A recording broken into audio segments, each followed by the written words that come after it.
Hey everybody, it's Jason Blaha here. I thought I would sit down and do a video for you guys and gals. Let me give you guys a forearm shot first. Forearms are on point. All right, we'll try to do this video when we're under tornado watch. Hopefully my internet power don't go down.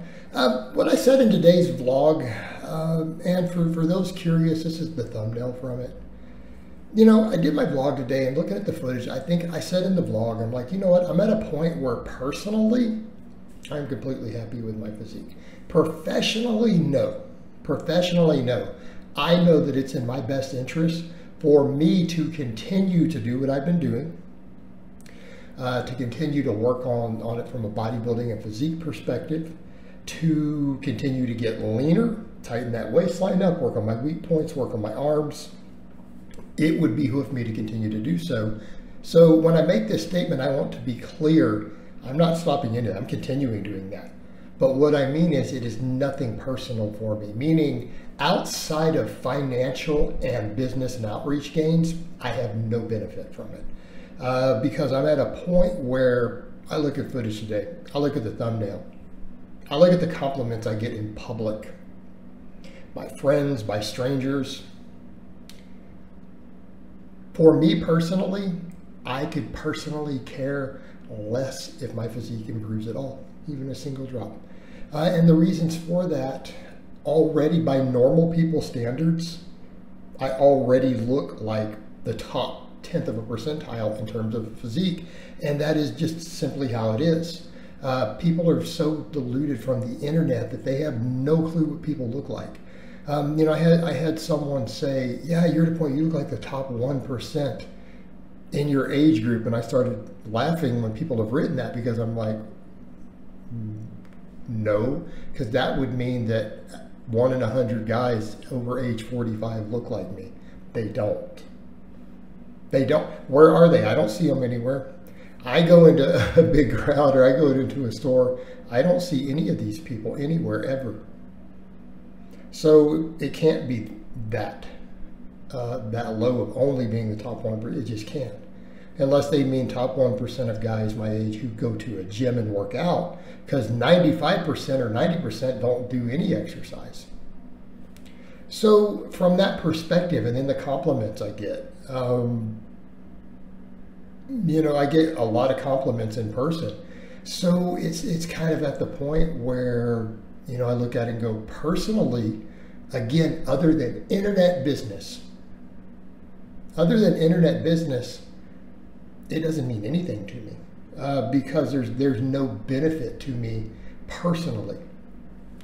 And what's the point of discussing this? Well, it's to understand that we need to differentiate what our goals are and why. And in other words, I can understand if you're doing it for internet purposes of why a person might want a certain physique, or they're going to compete in some sort of physique competition.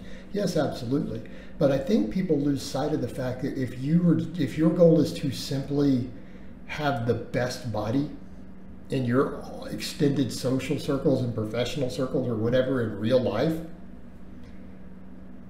your goals might need to be a lot less lofty. Okay, because people forget that you see these Instagram influencers and other people or these physique competitors, and they don't realize they don't actually look like that. That is a very temporary thing. Most of them look nothing like what you're seeing other than a few weeks out of the year. Okay, unless they're the people who are there shirtless every single week in front of a camera every week year round, they probably are not looking like you're seeing online. And I know because I've seen enough of this and I've known enough of these guys who do this. So people need to keep that in mind with your personal standards. Make sure that you understand that sometimes people say, well, I want a certain look, but then they don't realize it may not be an obtainable look year round. Okay, that might be a temporary look that you can pull off 2 weeks out of the whole year. So keep that in mind. It's that illusion of the internet. Lighting, dieting down, fluid balance, all those things, Photoshop, filters, all of this stuff, like what you're seeing may not actually be what they even look like. So there's your context for that. And again, that's a point that has to be brought home. And I'm not saying that's always the case. There are definitely some guys out there who look better than I do year round. They absolutely exist, but you need to understand that they're outliers even in the social media influencer circles. The average guy, even up doing that on social media, may not always look like he looks in those photos all the time, or for that one photo shoot. So again, people need a context for that when you are setting your own goals. And you need to know why you're doing it. Okay, because if a lot of people think that they need some absurd physique to look good in public, or to get women or dudes or whatever they're looking for, and it's like, I'm sorry, the bar for that is a lot lower. It is about 5 tiers lower than the internet standards.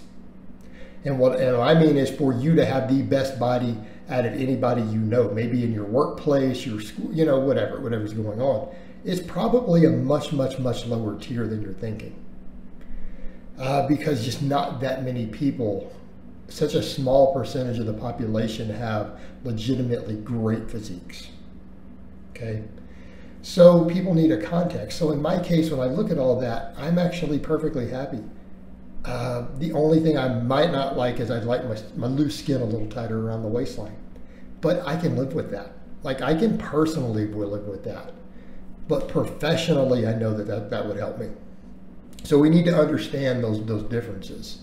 So when I say that I'm working on physique, I do need people to understand, from my perspective, that is a professional goal. It is not a personal goal. Like, I am at a point where how my body looks right now, if it stayed right here and I was not using any of this for marketing purposes or to make money or to grow my outreach, if I was not doing any of this as a business incentive, I wouldn't bother, because I'm already happy with how I look. Like, again, I look at the footage today, look at the pictures, the snapshots, and I'm like, oh, good, I'm happy with that. But that's rare in the fitness world, because everyone has so much body dysmorphia that they can't frame this stuff and put it into a realistic perspective. You know, they don't understand what's realistic, because we get so caught up in social media influencers. We get so caught up in this perfection that is projected onto us, or this expectation through these circles, that we lose sight of what to the average person looks like almost a walking god. Okay, keep that in mind. To the average person, to have possibly the best physique, or at least the top 5 best bodies they have ever seen in person, if they don't go to fitness expos or bodybuilding shows, is probably a lot less difficult than people realize. It really is. All right, guys, but that's really all I have to say on that today. I hope it's been informative, and I'll talk to you guys and gals next time.